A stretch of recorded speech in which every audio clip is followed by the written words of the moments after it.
Évangile de Jésus-Christ selon saint Jean.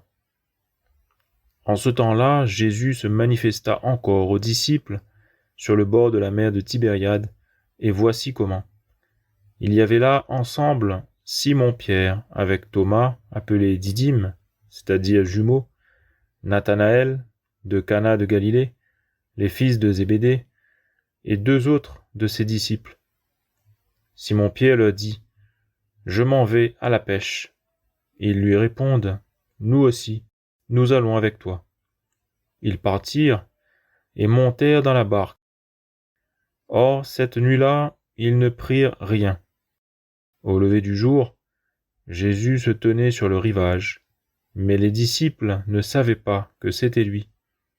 Jésus leur dit : « Les enfants, auriez-vous quelque chose à manger ? » Ils lui répondirent : « Non. » Il leur dit : « Jetez le filet à droite de la barque, et vous trouverez. » Ils jetèrent donc le filet, et cette fois, ils n'arrivaient pas à le tirer, tellement il y avait de poissons.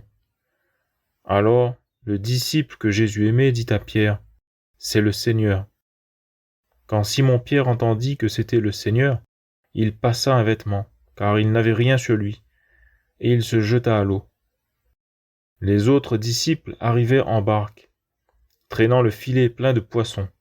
La terre n'était qu'à 100 de mètres. Une fois descendus à terre, ils aperçoivent disposé là un feu de braise avec du poisson posé dessus et du pain. Jésus leur dit : « Apportez donc de ces poissons que vous venez de prendre. » Simon-Pierre remonta et tira jusqu'à terre le filet plein de gros poissons. Il y en avait 153. Et malgré cette quantité, le filet ne s'était pas déchiré. Jésus leur dit alors : « Venez, mangez. » Aucun des disciples n'osait lui demander : « Qui es-tu ? » Il savait que c'était le Seigneur.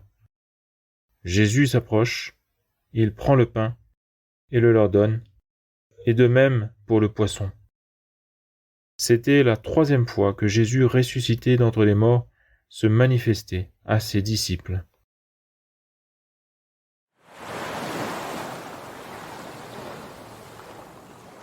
Le Livre du ciel, tome 6, le 6 février 1919. Ma fille, j'ai très faim.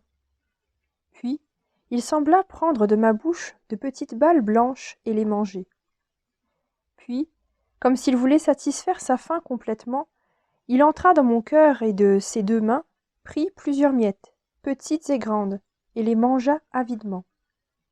Puis, comme s'il avait assez mangé, il s'appuya sur mon lit et me dit : « Ma fille, quand l'âme s'immerge dans ma volonté et m'aime, elle m'emprisonne dans son âme.